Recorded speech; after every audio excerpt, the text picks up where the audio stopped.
प्रश्नावली 3 का 5वां प्रश्न। प्रश्न है, यदि O वृत्त का केंद्र है तो दी गई आकृति में x का मान ज्ञात कीजिए।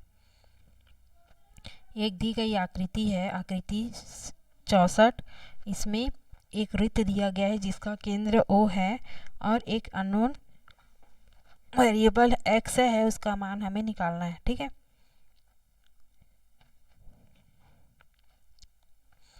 पांचवा प्रश्न।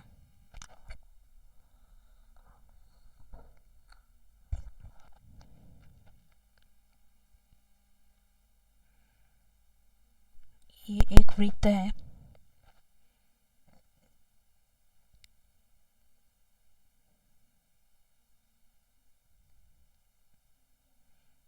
जिसमें केंद्र से होती हुई दो ऐसी जीवाएं हैं और दो व्यास है, 3 जीवाएं हैं, है ना। ये केंद्र O, A B एक जीवा, A D एक जीवा और B C एक जीवा। कोण CAB या फिर BAC 60 अंश का दिया हुआ है और DADB 45 अंश का। ये 60 अंश का कोण और ये कोण 45 अंश का कोण D दिया हुआ है। तो कोण B पूछा गया है, ये पूरा यहाँ से लेकर यहाँ तक x का मान ज्ञात करना है हमें, यही x है। ठीक है, तो ये कोण B किस में आ रहा है? त्रिभुज ABC, ये वाले बड़े त्रिभुज में कोण ABC में, त्रिभुज ABC में कोण B आ रहा है ना। तो एक कोण हमें पता है इस त्रिभुज का, कोण A। अगर कोण C भी पता चल जाए, इस त्रिभुज में कोण C भी अगर हमें पता चल जाए तो कोणों के योग सूत्र से हम इस x का मान निकाल सकते हैं।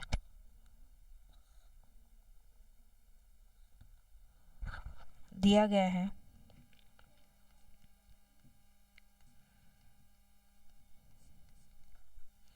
कोण ADB is equal to 45 degree, कोण BAC is equal to 60 degree. तो फाइंड क्या करना है हमें? कोण ABC is equal to x, यही हमें निकालना है। चूँकि कोण ADB और कोण ADB और कोण ACB दोनों ही इक्वल होंगे। जब ये ADB 45 अंश का है तो ACB भी 45 अंश का होगा। क्यों? क्योंकि प्रमेय नंबर 8 से हमने पढ़ा है, 8 या फिर 9, कौन से प्रमेय पढ़ा है? हाँ, प्रमेय नंबर 9 में पढ़ा है कि वृत्त के एक ही खंड पर बने कोण आपस में बराबर होते हैं। तो ये कोण और ये कोण दोनों ही 45 अंश दोनों ही बराबर क्यों होंगे? क्योंकि ये दोनों ही एक ही खंड AB खंड द्वारा बने कोण है। AB खंड द्वारा कोण, AB खंड में ही ये कोण बन रहा है, ये वाला त्रिभुज, और AB खंड में ही इसी आधार में ही, इसी को आधार मान के ये वाला कोण त्रिभुज बन रहा है। इसमें ये D कोण और ये कोण C दोनों ही आपस में बराबर होंगे। चूँकि कोण ADB बराबर है कोण ACD के, है ना, दोनों ही 45 अंश के होंगे। क्यों होंगे?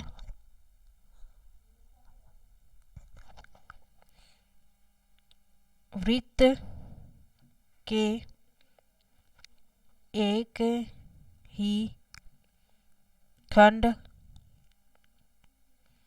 में बने कोण आपस में बराबर होते हैं। वृत्त के एक ही खंड में बने कोण आपस में बराबर होते हैं, इसलिए ADC बराबर हो जाएगा ACB के। अब ADC 45 अंश दिया हुआ है, ADB 45 अंश दिया हुआ है, अतः ACB भी 45 अंश का होगा। ये कोण मिल गया हमें 45 अंश। और कोण ए, इस त्रिभुज में कोण ए पता है, कोण सी पता है, कोण बी हम आसानी से निकाल सकते हैं। किससे? अंतः कोणों के योग से। हमें पता है अंतः कोणों का, त्रिभुज के अंतः कोणों का योग क्या होता है? 180 अंश। अब त्रिभुज ABC में कोणों का योग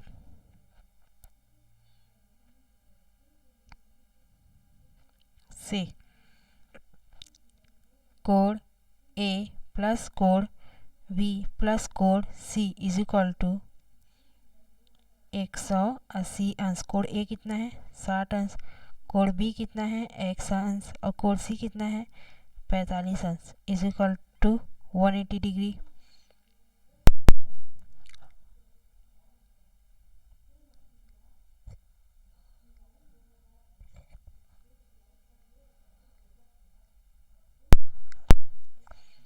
x अंश धन 60 में 45 जोड़ने पे कितना मिला? 5, 6 4 10, 105 अंश बराबर 180 अंश। अब x अंश is equal to 180 minus 105। x अंश या फिर x का मान कितना मिल जाएगा? 180 में 105 माइनस करेंगे तो 75 डिग्री। इसी x का मान ज्ञात करना था। x इज इक्वल टू, या फिर कोण ABC is equal to x is equal to 75 degree होगा। यही हमारा आंसर है। नेक्स्ट क्वेश्चन देखते हैं। इसके बाद 6वां प्रश्न है, आकृति में कोण ABC का मान ज्ञात कीजिए। यह आकृति दी गई है, इसमें कोण ABC ये वाला कोण ज्ञात करना है। ठीक है, तो दी गई आकृति पहले ड्रॉ कर लेते हैं।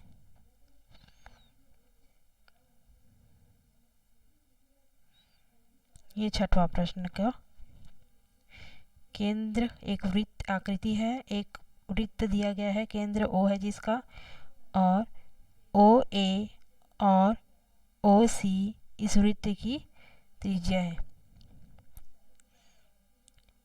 AB और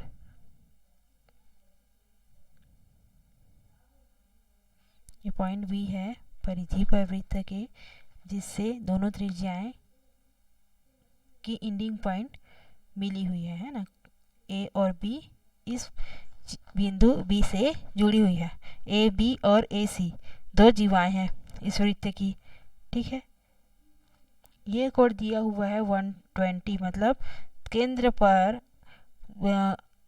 क्या चाप ABC, ये चाप ABC द्वारा केंद्र पर अंतरित कोण है कोण AOC। इसका मान कितना है? 120 अंश। ठीक है, दिया गया है कोण AOC is equal to 180 degree. हमें निकालना क्या है? फाइंड आउट करना है कोण ABC is equal to question mark.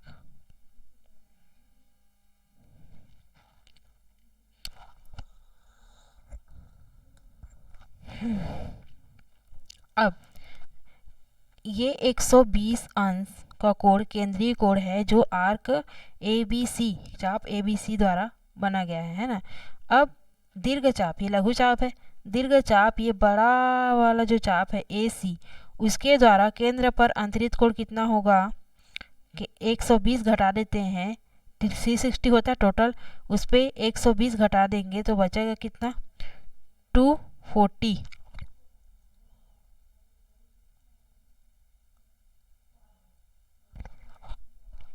होगा।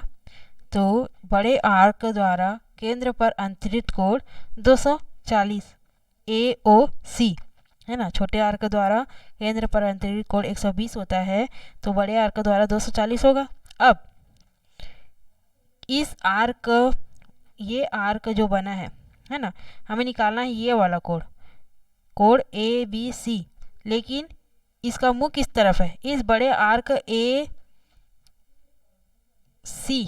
तो ये जो कोण बन रहा है परिधि पर, वृत्त की परिधि पर, वो बड़े आर्क AC द्वारा वृत्त की परिधि पर अंतरित कोण है ना। आर्क या फिर चाप AC द्वारा, इस चाप AC द्वारा किस पर, वृत्त की परिधि पर अंतरित कोण है, और इसी आर्क AC द्वारा केंद्र पर अंतरित कोण 240 है, जिस इसका जस्ट हाफ होगा इस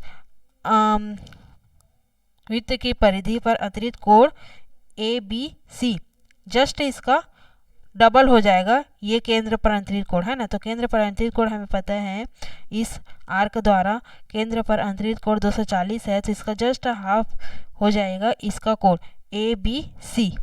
ठीक है, चूंकि लघु चाप ABC, लघु चाप ABC द्वारा केंद्रीय कोण AOC 120 दिया गया है। इस ABC चाप द्वारा केंद्र पर अंतरित कोण 120 डिग्री है ना, लघु चाप द्वारा। अब दीर्घ चाप AC द्वारा, दीर्घ चाप AC द्वारा केंद्रीय कोण कितना होगा, 360 माइनस कोण AOC ना, ये वाला बड़ा कोण AOC, कोण AOC is equal to 360 minus 120 is equal to कोण AOC is equal to 240 degree होगा, 240 अंश। अब चूँकि हमें प्रमेय नंबर 7 से पता है कि वृत्त के किसी चाप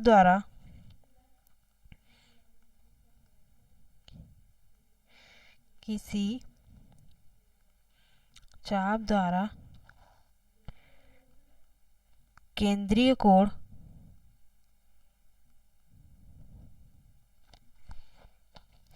वृत्त के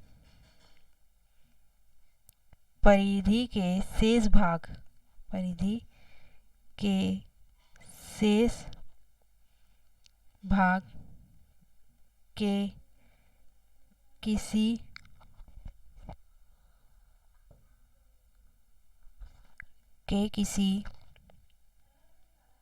बिंदु पर अंतरित कोण का 2 गुना होता है, 2 गुना होता है। ठीक है, अतः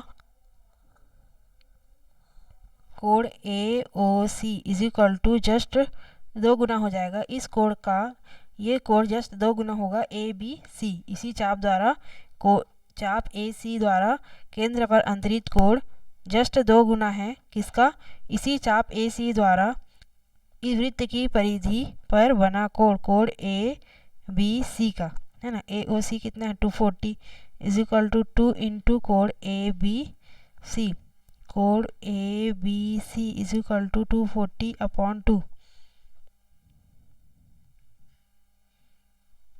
कोण ABC is equal to 120 degree आएगा।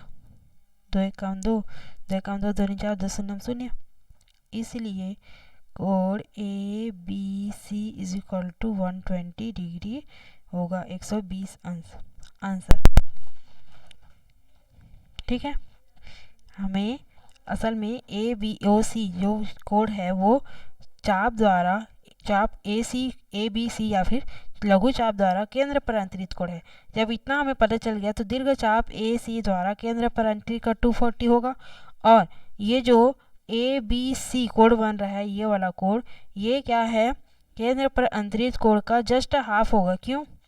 क्योंकि इसी चाप द्वारा यह जो कोण बन रहा है वो इस वृत्त की परिधि पर बन रहा है। इस चाप को छोड़कर वृत्त की परिधि पर बना कोण है, ठीक है।